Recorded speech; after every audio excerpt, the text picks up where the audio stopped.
Morning ന്യൂസിലേക്ക് വിശദമായി ഇപ്പോൾ ഒരു വാർത്ത വരുന്നുണ്ട്. അതിലേക്ക് നമ്മൾ ആദ്യം പോകുന്നു. അഫ്ഗാനിസ്ഥാനിൽ ശക്തമായ ഭൂചലനം എന്ന റിപ്പോർട്ടുകൾ വരുന്നു. 5.9 തീവ്രതയാണ് രേഖപ്പെടുത്തിയിരിക്കുന്നത്. ഹിന്ദു കുഷ് മേഖലയാണ് പ്രഭവ കേന്ദ്രം. ഡൽഹി, ജമ്മു കശ്മീർ, പഞ്ചാബ്, ഹരിയാന എന്നിവിടങ്ങളിലും ഭൂചലനമുണ്ടായി. ബൽറാം നെടുങ്ങാടി വിശദാംശങ്ങളുമായി ഡൽഹിയിൽ നിന്ന്. ബൽറാം, എത്രത്തോളം ശക്തമായ ഭൂചലനമാണ്? എന്തൊക്കെയാണ് വിവരങ്ങൾ ബൽറാം? ഉന്മേഷ, അഫ്ഗാനിസ്ഥാനിലെ ഹിന്ദുക്കുഷ് മേഖലയിൽ ഉണ്ടായ ഭൂചലനം ശക്തമായ തീവ്രതയാണ് രേഖപ്പെടുത്തിയത്. റിക്ടർ സ്കെയിലിൽ 5.9 തീവ്രത രേഖപ്പെടുത്തി. സാധാരണ നിലയിൽ റിക്ടർ സ്കെയിലിൽ 5-ന് മുകളിൽ തീവ്രത രേഖപ്പെടുത്തുന്ന ഭൂചലനങ്ങളെ ശക്തമായ ഭൂചലനങ്ങൾ ആയാണ് കണക്കാക്കുന്നത്. ഈ ഭൂചലനത്തിന്റെ പ്രഭവ കേന്ദ്രം ഭൗമോപരിതലത്തിൽ നിന്നും 75 കിലോമീറ്റർ ആഴത്തിലാണ് എന്നതുകൊണ്ട് തന്നെ ഈ ഭൂചലനം ഏറെ ദൂരെ പോലും അനുഭവപ്പെട്ടിട്ടുണ്ട്. ഉത്തരേന്ത്യൻ നഗരങ്ങളിൽ പ്രത്യേകിച്ച് ഡൽഹി, ഹരിയാന, രാജസ്ഥാൻ, പഞ്ചാബ്, ജമ്മു കശ്മീർ തുടങ്ങിയ സംസ്ഥാനങ്ങളിലെല്ലാം തന്നെ ഈ ഭൂചലനം അനുഭവപ്പെട്ടിരുന്നു. ഇന്ന് പുലർച്ചെ 4:43 ഈ ഭൂചലനം ഉണ്ടായത്. ഡൽഹി അടക്കമുള്ള നഗരങ്ങളിൽ ഉയർന്ന കെട്ടിടങ്ങളിൽ താമസിക്കുന്ന ആളുകൾ വലിയ ആശങ്കയിലാഴ്ത്തി ഈ ഭൂചലനം. എന്നാൽ ഈ ഹിന്ദുക്കുഷ് മേഖലയിൽ ഭൂചലനത്തെ തുടർന്ന് നാശനഷ്ടങ്ങൾ ഉണ്ടായതായുള്ള റിപ്പോർട്ടുകൾ ഇതുവരെയും പുറത്തു വന്നിട്ടില്ല. ജനസാന്ദ്രത കുറഞ്ഞ ഒരു പ്രദേശത്താണ് ഈ ഭൂചലനത്തിന്റെ പ്രഭവ കേന്ദ്രം എന്നാണ് ഈ അധികൃതർ വ്യക്തമാക്കുന്നത്. അതേസമയം തുടർച്ചയായി ഉണ്ടായിരുന്ന ഭൂചലനം ഡൽഹി അടക്കമുള്ള ഉത്തരേന്ത്യൻ നഗരങ്ങളിൽ ജനങ്ങളെ ആശങ്കയിൽ ആഴ്ത്തിയിട്ടുണ്ട്. ഈ ഭൂചലനത്തിന് തൊട്ടു പിന്നാലെ ഇന്ന് അരമണിക്കൂറിന് ശേഷം ജമ്മു കശ്മീരിൽ റിക്ടർ സ്കെയിലിൽ 2.1 രേഖപ്പെടുത്തിയ മറ്റൊരു ഭൂചലനം കൂടി അനുഭവപ്പെട്ടിരുന്നു. ഉന്മേഷ്. ശരി ബൽറാം. ബൽറാം നെടുങ്ങാടിയാണ് വിവരങ്ങൾ നൽകിയത് ഡൽഹിയിൽ നിന്ന്. ലഹരി വിരുദ്ധ ക്യാമ്പയിൻ ശക്തിപ്പെടുത്തുന്നതിന്റെ ഭാഗമായി മുഖ്യമന്ത്രിയുടെ അധ്യക്ഷതയിൽ ഇന്ന് സർവകക്ഷി യോഗം ചേരും. ലഹരി ഉപയോഗവും വ്യാപനവും തടയാനുള്ള ബോധവൽക്കരണവും നടപടികളും സംബന്ധിച്ച് വിപുലമായ യോഗം നേരത്തെ ചേർന്നിരുന്നു. അന്ന് ഉയർന്നുവന്ന നിർദ്ദേശങ്ങളിൽ വിദഗ്ധ സമിതിയുടെ അഭിപ്രായം കൂടി ചേർത്ത് കർമ്മ പദ്ധതിക്ക് രൂപം നൽകാനും തീരുമാനിച്ചിരുന്നു. വിവരങ്ങളുമായി എസ് ശ്രീകാന്ത് ചേരുന്നുണ്ട് തിരുവനന്തപുരത്ത് നിന്ന്. ശ്രീകാന്ത്, ലഹരി വിരുദ്ധ ക്യാമ്പയിൻ ശക്തമാക്കുകയാണ് സംസ്ഥാന സർക്കാർ. നമ്മുടെ ക്യാമ്പയിൻ ഒരു ഭാഗത്ത് നടക്കുകയും ചെയ്യുന്നുണ്ട്. എന്തൊക്കെയാണ് വിവരങ്ങൾ ശ്രീകാന്ത്? മുഖ്യമന്ത്രിയുടെ അധ്യക്ഷതയിലാണ് ഈ ലഹരി വിരുദ്ധ ക്യാമ്പയിൻ അതുമായി ബന്ധപ്പെട്ട സർവകക്ഷി യോഗം ചേരുന്നത്. മയക്കുമരുന്നുകൾ ഉൾപ്പെടെയുള്ള മാരക ലഹരികൾ പൊതുസമൂഹത്തിന്റെ സമാധാന അന്തരീക്ഷത്തിന് ഭീഷണി ഉയർത്തുന്ന സാഹചര്യത്തിലാണ് ഈ നടപടി. ലഹരി ഉപയോഗവും വ്യാപനവും തടയാനുള്ള ബോധവൽക്കരണവും നടപടികളും സംബന്ധിച്ച് വിപുലമായ യോഗം നേരത്തെ ചേർന്നിരുന്നു. അന്ന് ഉയർന്നു വന്ന നിർദ്ദേശങ്ങൾ വിദഗ്ധ സമിതി മുമ്പാകെ വെച്ച് അവരുടെ അഭിപ്രായം കൂടി ചേർത്ത് വിപുലമായ കർമ്മ പദ്ധതിക്ക് രൂപം നൽകാനും തീരുമാനിച്ചിരുന്നു. അഭിപ്രായങ്ങൾ ക്രോഡീകരിച്ച് ആക്ഷൻ പ്ലാൻ രൂപീകരിക്കാൻ ചീഫ് സെക്രട്ടറിയെ ചുമതലപ്പെടുത്തിയിട്ടുമുണ്ട്. ഇന്ന് 11:30 മതമേലധ്യക്ഷന്മാരുടെ യോഗം കൂടി ഇതുമായി ബന്ധപ്പെട്ട് ചേരുകയും ചെയ്യുന്നുണ്ട്. ശരി, എസ് ശ്രീകാന്താണ് വിവരങ്ങൾ നൽകിയത്. ലഹരിക്കും അക്രമത്തിനുമെതിരെ 24 chief editor R Sreekandan Nair നയിക്കുന്ന യാത്ര പര്യടനം തുടരുകയാണ്.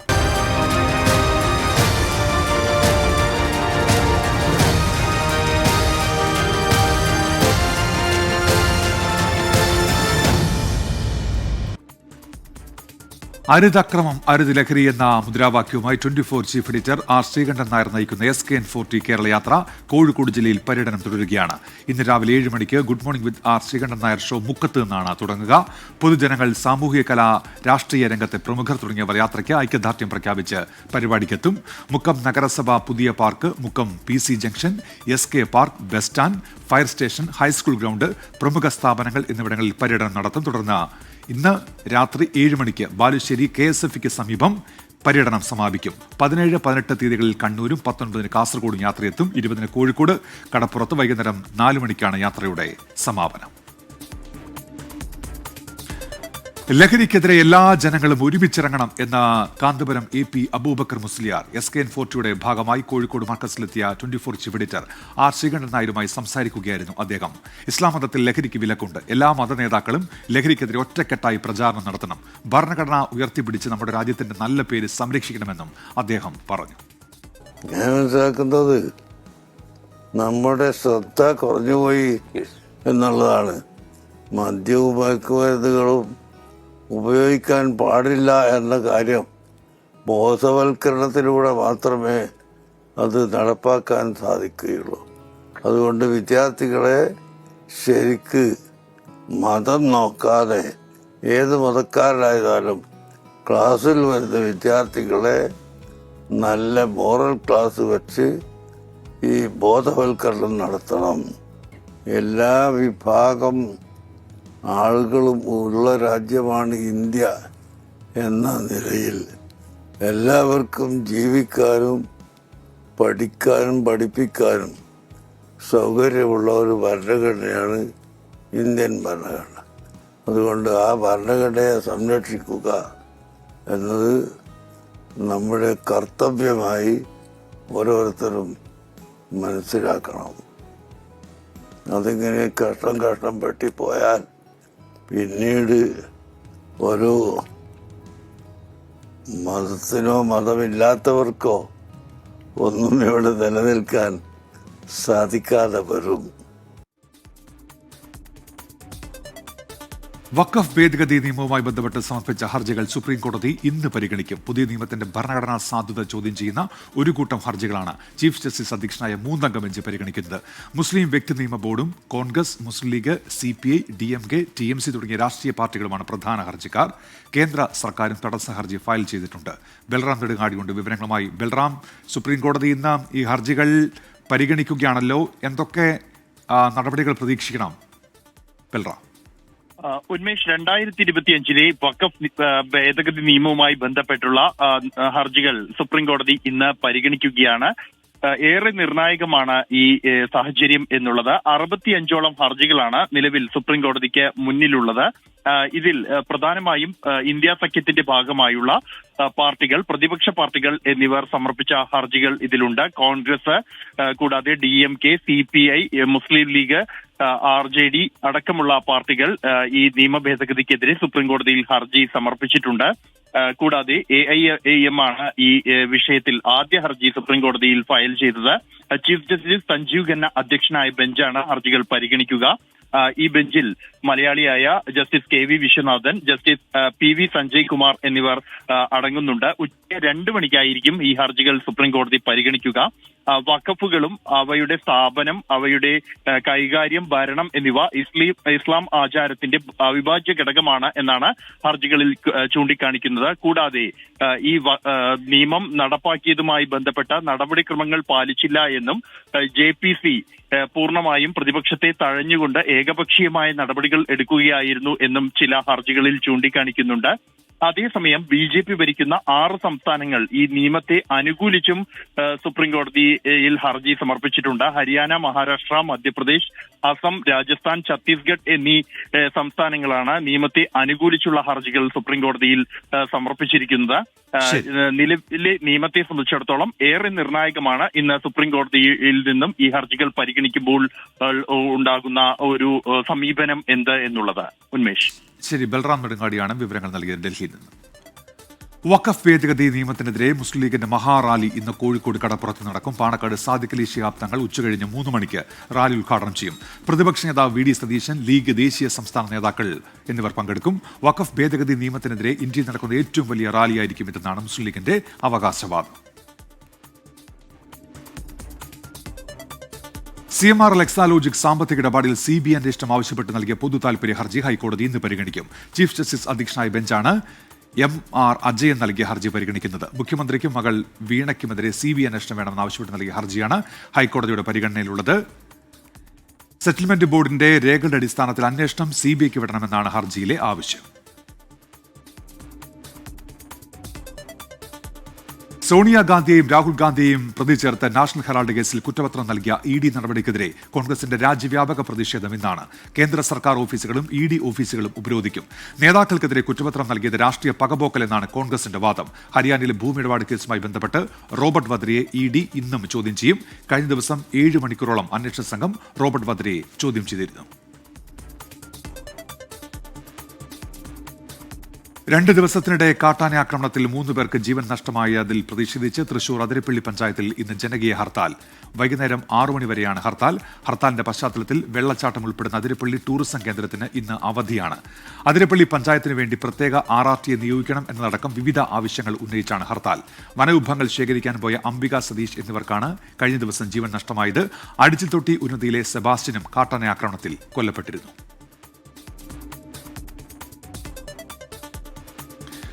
അമേരിക്കയിൽ അനധികൃതമായി താമസിക്കുന്നവർക്ക് സ്വയം ഒഴിഞ്ഞു പോകാൻ പണവും വിമാന ടിക്കറ്റും വാഗ്ദാനം ചെയ്ത് പ്രസിഡന്റ് ഡൊണാൾഡ് ട്രംപ്. ഇവർക്ക് പിന്നീട് നിയമപരമായി തിരികെ പ്രവേശിക്കാനുള്ള അവസരമൊരുക്കും. 27 US എംബസികളും കോൺസുലേറ്റുകളും അടച്ചുപൂട്ടാനും ട്രംപിന്റെ നീക്കം. വിവരങ്ങളുമായി അമേരിക്കയിലെ ന്യൂജേഴ്സിയിൽ നിന്ന് മധു കൊട്ടാരക്കര ഇപ്പോൾ ചേരുന്നുണ്ട്. മധു, ഗുഡ് മോർണിംഗ്. എന്തൊക്കെയാണ് ട്രംപിന്റെ പുതിയ നീക്കങ്ങൾ മധു? Unmesh, good morning. ഇത് നമുക്ക് പുതിയ നീക്കമെന്ന് പറയാൻ സാധിക്കത്തില്ല. കാരണം തെരഞ്ഞെടുപ്പ് വേളയിൽ തന്നെ ട്രംപ് മുന്നോട്ട് വെച്ച ഏറ്റവും വലിയ ക്യാമ്പയിൻ ആയിരുന്നു അമേരിക്കയിലെ അനധികൃത കുടിയേറ്റക്കാർ, അതുപോലെ ക്രിമിനൽ പശ്ചാത്തലമുള്ളവരെയും ഒക്കെ കുടിയൊഴിപ്പിക്കുമെന്നുള്ളത്. ഇപ്പോൾ ട്രംപ് ഒരു അഭിമുഖത്തിൽ കൂടുതൽ അത് വ്യക്തമാക്കിയിരിക്കുകയാണ്. അമേരിക്കയിലെ അനധികൃത കുടിയേറ്റക്കാരെ അതുപോലെ ക്രിമിനൽ പശ്ചാത്തലമുള്ളവരെയും ഒക്കെ കുടിയൊഴിപ്പിക്കുന്നതിൽ ഒരു വിട്ടുവീഴ്ചയ്ക്കും ഇല്ലെന്നുള്ള സൂചനകളാണ് വീണ്ടും US പ്രസിഡന്റ് നൽകിയിരിക്കുന്നത്. ഇന്ന് ഈ വിഷയമായി സംസാരിക്കുമ്പോൾ പക്ഷേ പതിവിന് വ്യത്യസ്തമായി അല്പം മയപ്പെടുത്തിയൊക്കെയാണ് ഡൊണാൾഡ് ട്രംപ് തന്നോടുള്ള ചോദ്യങ്ങൾക്ക് മറുപടി പറഞ്ഞത്. അമേരിക്കയിൽ അനധികൃതമായി താമസിക്കുന്നവർ സ്വയം രാജ്യം വിട്ടു പോകുവാൻ തീരുമാനിച്ചാൽ അവർക്ക് സൗജന്യ വിമാന ടിക്കറ്റും അതുപോലെ പണവും ഒക്കെ നൽകുമെന്നാണ് ട്രംപ് പറഞ്ഞിരിക്കുന്നത്. ഇവരിൽ നല്ല രീതിയിൽ അമേരിക്കയിൽ ജീവിച്ച ധാരാളം ആൾക്കാരുണ്ട്. അവർക്ക് ഒരുപക്ഷെ തിരിച്ചു വരണമെന്ന ആഗ്രഹമുണ്ടെങ്കിൽ നിയമപരമായി അമേരിക്കയിൽ പ്രവേശിക്കുവാൻ വേണ്ട അവസരം ഒരുക്കുമെന്നും ട്രംപ് പറഞ്ഞിരിക്കുകയാണ്.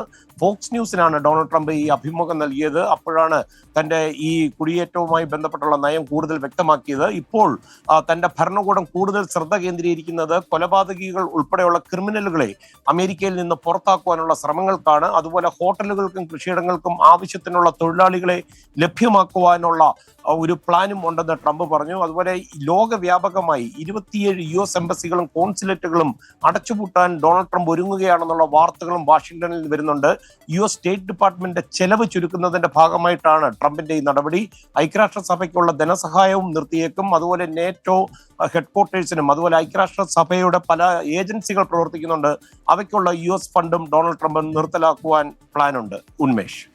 ശരി മധു. മധു കൊട്ടാരക്കരയാണ് അമേരിക്കയിലെ ന്യൂജേഴ്സിയിൽ നിന്ന് വിവരങ്ങൾ നൽകിയത്. പുതിയ ചീഫ് സെക്രട്ടറിയുടെ കാര്യത്തിൽ മന്ത്രിസഭാ യോഗം ഇന്ന് തീരുമാനമെടുത്തേക്കും. ഈ മാസം 30-നാണ് നിലവിലെ ചീഫ് സെക്രട്ടറി ശാരദാ മുരളീധരൻ വിരമിക്കുന്നത്. മുതിർന്ന IAS ഉദ്യോഗസ്ഥരായ മനോജ് ജോഷി, A ജയതിലക് എന്നിവരാണ് പരിഗണനയിലുള്ളത്. 1989 ബാച്ച് IAS ഉദ്യോഗസ്ഥനായ മനോജ് ജോഷി നിലവിൽ ദുരന്ത പ്രതികരണ വകുപ്പിന്റെ ജോയിന്റ് സെക്രട്ടറിയാണ്. 1991 ബാച്ചിൽ IAS ഉദ്യോഗസ്ഥനാണ് A ജയതിലക്. ഓണറേറിയം വർധന ഉൾപ്പെടെയുള്ള ആവശ്യങ്ങൾ ഉന്നയിച്ച് ആശാ വർക്കേഴ്സ് നടത്തുന്ന സമരം 66-ാം ദിവസത്തിലേക്ക്. ആവശ്യങ്ങൾ അംഗീകരിക്കുന്നവരെ സമരത്തിൽ നിന്ന് പിന്നോട്ടില്ല എന്ന നിലപാടിൽ ഉറച്ചു നിൽക്കുകയാണ് ആശാ വർക്കേഴ്സ്. സർക്കാരുമായുള്ള തുടർ ചർച്ചകൾക്ക് വഴിയടഞ്ഞെങ്കിലും മുഖ്യമന്ത്രി ചർച്ചയ്ക്ക് വിളിക്കുമെന്ന പ്രതീക്ഷയിലാണ് സമരക്കാർ. അതിനിടെ വനിതാ CPO ഉദ്യോഗാർത്ഥികളുടെ സമരവും തുടരുകയാണ്. റാങ്ക് ലിസ്റ്റ് കാലാവധി തീരാൻ 3 ദിവസം ബാക്കി നിൽക്കെ ഇന്ന് നടക്കുന്ന മന്ത്രിസഭാ യോഗത്തിൽ അനുകൂല തീരുമാനം ഉണ്ടാകുമെന്ന പ്രതീക്ഷയിലാണ് ഉദ്യോഗാർത്ഥികൾ. മുതലപ്പുഴയിലെ പ്രശ്നപരിഹാരത്തിന് ഇടപെടലുമായി സർക്കാർ. മത്സ്യത്തൊഴിലാളി പ്രതിനിധികൾ ഇന്ന് ഫിഷറീസ് മന്ത്രി സജി ചെറിയാനെ കാണും. ജില്ലാ കളക്ടറുടെ നേതൃത്വത്തിൽ ചേരുന്ന ഹാർബർ മാനേജ്മെന്റ് സൊസൈറ്റി യോഗത്തിൽ വിഷയം ചർച്ചയാകും. ഉച്ചകഴിഞ്ഞ് 3 മണിക്ക് കളക്ടറേറ്റിലാണ് യോഗം. ഇന്നത്തെ ചർച്ചകളിൽ തീരുമാനമായില്ലെങ്കിൽ അനിശ്ചിതകാല സമരം തുടങ്ങുമെന്നാണ് മത്സ്യത്തൊഴിലാളികൾ മുന്നറിയിപ്പ് നൽകിയിരിക്കുന്നത്. താങ്ങുവല അസോസിയേഷന്റെ നേതൃത്വത്തിൽ മുതലപ്പുഴയിൽ കുടിൽ കെട്ടിയുള്ള സമരം ഇന്ന് ആരംഭിക്കും. INTUCയും SDPIയും ഹാർബർ എഞ്ചിനീയറിംഗ് ഓഫീസിലേക്ക് പ്രതിഷേധ മാർച്ച് പ്രഖ്യാപിച്ചിട്ടുണ്ട്. വയനാട് മാനന്തവാടി പാൽവെളിച്ചം ചാലിഗദ്ദയിൽ കൃഷി നശിപ്പിച്ച് കാട്ടാന. ആഴ്ചകൾക്ക് മുൻപ് നിർമ്മാണം പൂർത്തിയാക്കിയ റോപ്പ് ഫെൻസിംഗ് തകർത്താണ് ആന ജനവാസ മേഖലയിൽ ഇറങ്ങിയത്. വാഴയും കാപ്പിയും ഉൾപ്പെടെയുള്ള വിളകൾ നശിപ്പിച്ചു. പാൽവെളിച്ചം ചാലിഗദ്ദയിലാണ് കാട്ടാനയുടെ വിളയാട്ടം. പാപ്പിനിശ്ശേരി ജോൺസന്റെ കൃഷിയിടം ആന തകർത്തു. 50ഓളം വാഴയും കാപ്പിച്ചെടികളും നശിപ്പിച്ചു. ഒരു മാവും കുത്തിമറിച്ചിട്ടു. പ്ലാവിൽ നിന്ന് ചക്കകളും പറിച്ചെടുത്തിട്ടുണ്ട്. കൃഷിയിടത്തിൽ ജലവിതരണത്തിനായി സ്ഥാപിച്ച പൈപ്പുകളും നശിപ്പിച്ച നിലയിലാണ്.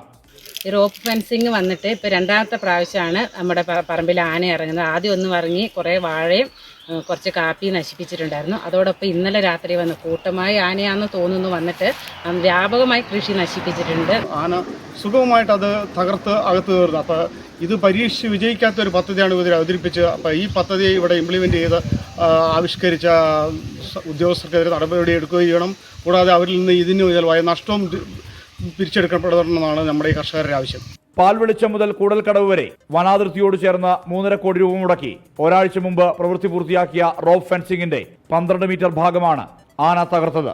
2017 നാട്ടുകാരുടെ നിരന്തര ആവശ്യത്തെ തുടർന്നാണ് പദ്ധതിക്ക് നിർമ്മാണ അനുമതി ലഭിച്ചത്.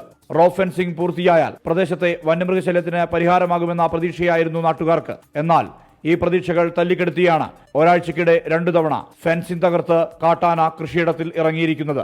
ഫെൻസിംഗ് നിർമ്മാണത്തിൽ അപാകതയുണ്ടെന്നും നാട്ടുകാർ ആരോപിക്കുന്നു. 24 വയനാട്. സൗദിയിലെ ജനറൽ എന്റർടൈൻമെന്റ് അതോറിറ്റി സംഘടിപ്പിക്കുന്ന ആഘോഷമേളയിൽ ഇനിയുള്ള 3 ദിവസം ഇന്ത്യക്കാർക്കായുള്ള കലാവിരുന്ന് അരങ്ങേറും. പാസ്പോർട്ട് ടു ദ വേൾഡ് എന്ന പേരിലാണ് പരിപാടി.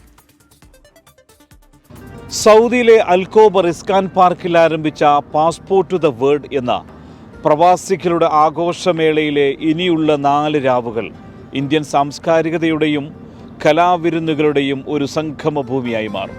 ഇന്ത്യ ഉൾപ്പെടെ സുഡാൻ, ഫിലിപ്പീൻസ്, ബംഗ്ലാദേശ് എന്നീ രാജ്യങ്ങളിൽ നിന്നുള്ള പ്രവാസികൾക്ക് വേണ്ടിയാണ് സൗദി ജനറൽ എന്റർടൈൻമെന്റ് അതോറിറ്റി സർവ്വ സൗകര്യങ്ങളും വേദിയും ഒരുക്കി ആഘോഷമേള ഒരുക്കിയിരിക്കുന്നത്. അൽകോബാറിലെ ഇസ്കാൻ പാർക്കിൽ ആരംഭിച്ച പാസ്പോർട്ട് ടു ദ വേൾഡ് ആഘോഷമേളയിൽ ഇന്നു മുതൽ ഏപ്രിൽ 19 വരെ ഇന്ത്യക്കാർക്കായുള്ള കലാവിരുന്നും രുചിമേളയും അരങ്ങേറും. കലാവിഷ്കാരങ്ങൾ, രുചി വൈവിധ്യങ്ങൾ, പരമ്പരാഗത കരകൗശല പ്രദർശനം തുടങ്ങി വ്യത്യസ്ത പരിപാടികളായിരിക്കും അരങ്ങേറുക. We are coming to our second level, which is Indian community, which we are going to start from today, 16th, 17th, 18th and 19th. So we have with us a lot of big stars coming, so please don't miss the show. And we request you to come with your families to attend the show. There are a lot of other activities happening around in this park. You have cultural zone, you have community zone, you have bazaar, you have many other activities other than the stage, so you can enjoy.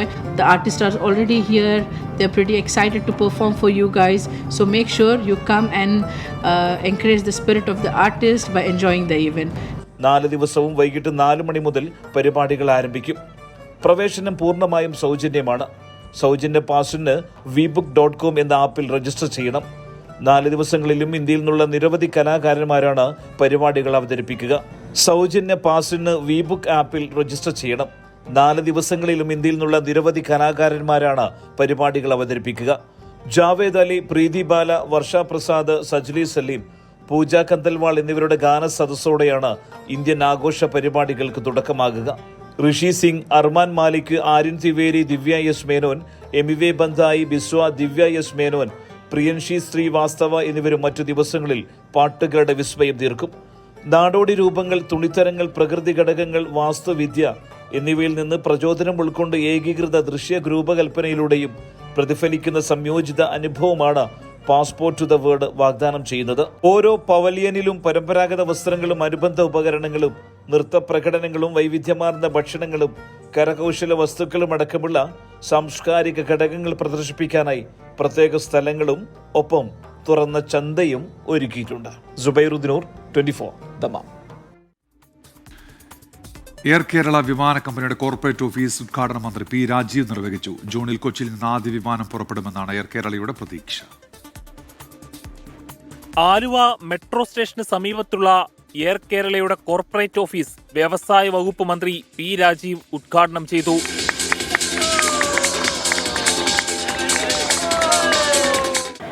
ഇങ്ങനെയൊരു സംവിധാനം ഏറെക്കാലമായി നാട് ചർച്ച ചെയ്യുന്ന രൂപത്തിലുള്ളത് ആരംഭിക്കാൻ മുൻകൈയെടുത്ത എല്ലാവരെയും, അതിൻ്റെ chairman, MD, vice chairman, മറ്റ് ഷെയർ ഹോൾഡേഴ്സ്, ബോർഡ് മെമ്പേഴ്സ് എല്ലാവരെയും ഞാൻ ഈ സന്ദർഭത്തിൽ പ്രത്യേകം അഭിനന്ദിക്കുന്നു. ജൂണിൽ പറക്കാൻ തുടങ്ങുമെന്നാണ് ഇപ്പോൾ സൂചിപ്പിച്ചത്. ജൂണിൽ തന്നെ പറക്കാൻ തുടങ്ങാൻ കഴിയട്ടെ. ഇന്നത്തെ നമ്മുടെ മാനദണ്ഡങ്ങളനുസരിച്ച് തുടക്കത്തിൽ ഇന്റർനാഷണലിലേക്ക് പോകാൻ കഴിയില്ല. അതിൻ്റെ ക്രൈറ്റീരിയ എല്ലാം ഫുൾഫിൽ ചെയ്യാൻ കുറച്ച് സമയമെടുക്കും എന്ന് നമുക്ക് എല്ലാവർക്കും അറിയാം. എങ്കിലും നല്ല തുടക്കമാകട്ടെ. പൂർണ്ണമായും സ്വകാര്യ മുതൽമുടക്കിലാണ് കമ്പനിയുടെ പ്രവർത്തനം. ആദ്യത്തെ 5 വർഷം ആഭ്യന്തര സർവീസുകൾക്ക് മാത്രമായിരിക്കും അനുമതി. അന്താരാഷ്ട്ര സർവീസുകൾക്ക് ചുരുങ്ങിയത് 20 എയർക്രാഫ്റ്റുകൾ വേണമെന്നാണ് നിബന്ധന. തുടക്കത്തിൽ സർവീസ് നടത്തുന്ന എയർക്രാഫ്റ്റുകൾ ലീസിനെടുത്താകും മുന്നോട്ടു പോവുക.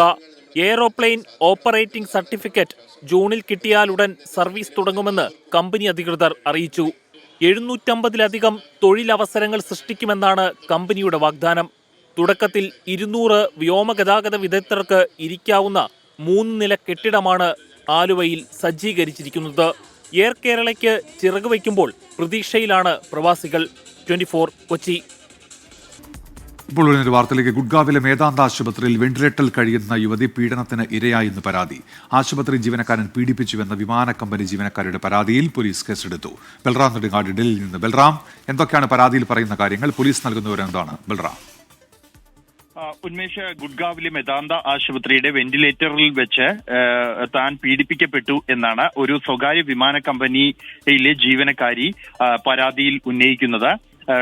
ഈ ഗുഡ്ഗാവിലെ സദർ പോലീസ് സ്റ്റേഷനിലാണ് ഈ പരാതി നൽകിയിരിക്കുന്നത്. ഇതിന്റെ അടിസ്ഥാനത്തിൽ പോലീസ് അന്വേഷണം ആരംഭിച്ചിട്ടുണ്ട്. ഈ അന്വേഷണവുമായി പൂർണ്ണമായും സഹകരിക്കുന്നുണ്ട് എന്നും CCTV ദൃശ്യങ്ങൾ അടക്കമുള്ള രേഖകൾ പോലീസിന് കൈമാറിയിട്ടുണ്ട് എന്നുമാണ് മേദാന്ത ആശുപത്രി അറിയിക്കുന്നത്. ഈ ജോലി സംബന്ധമായി ഗുഡ്ഗാമിലെ ഒരു ഹോട്ടലിൽ താമസിക്കുമ്പോൾ സ്വിമ്മിംഗ് പൂളിൽ ഇറങ്ങിയ ഇവർക്ക് അപകടത്തിൽപ്പെടുകയും തുടർന്ന് ഏപ്രിൽ 5-ന് ആശുപത്രിയിൽ പ്രവേശിപ്പിക്കുകയുമായിരുന്നു. ഈ ആദ്യം പ്രവേശിച്ച ആശുപത്രിയിൽ നിന്നും പിന്നീട് ഇവരുടെ ബന്ധുക്കൾ മേദാന്ത ആശുപത്രിയിലേക്ക് മാറ്റുകയായിരുന്നു. അവിടെ ചികിത്സയിൽ കഴിയുന്നതിനിടെ പീഡിപ്പിക്കപ്പെട്ടു എന്നാണ് യുവതിയുടെ പരാതി. ഏപ്രിൽ 9-നാണ് ഈ സംഭവം നടക്കുന്നത്. ഈ പീഡനം നടക്കുമ്പോൾ 2 ജീവനക്കാർ ഈ ജീവനക്കാരന് ഒപ്പം ഉണ്ടായിരുന്നു എന്നതടക്കം യുവതി പരാതിയിൽ ഉന്നയിക്കുന്നുണ്ട്. എന്തായാലും സംഭവത്തിൽ പോലീസ് അന്വേഷണം ആരംഭിച്ചു എന്നാണ് വ്യക്തമാക്കുന്നത്. ശരി, ബൽറാം നെടുങ്ങാടിയാണ് വിവരങ്ങൾ നൽകിയത്. യുവേഫ ചാമ്പ്യൻസ് ലീഗ് ഫുട്ബോളിൽ സെമി ഫൈനൽ ബർത്തിനായ റയൽ മാഡ്രിഡിൽ നിന്ന് ജീവൻ മരണ പോരാട്ടം. ആഴ്സണലിനെതിരെ ക്വാർട്ടർ ആദ്യപാദ മത്സരത്തിൽ എതിരില്ലാത്ത 3 ഗോളിന് തോറ്റ നിലവിലെ ചാമ്പ്യന്മാർക്ക് 4 ഗോൾ ജയം വേണം സെമിയിലെത്താൻ. ബയൺ മ്യൂണിക്കിനും സെമി ഫൈനലിലെത്താൻ ഇന്ന് ജയം അനിവാര്യമാണ്. ആദ്യപാദത്തിൽ ഇന്റർ മിലാനെതിരെ 1-2 ഗോളിന് ബയൺ തോറ്റിരുന്നു.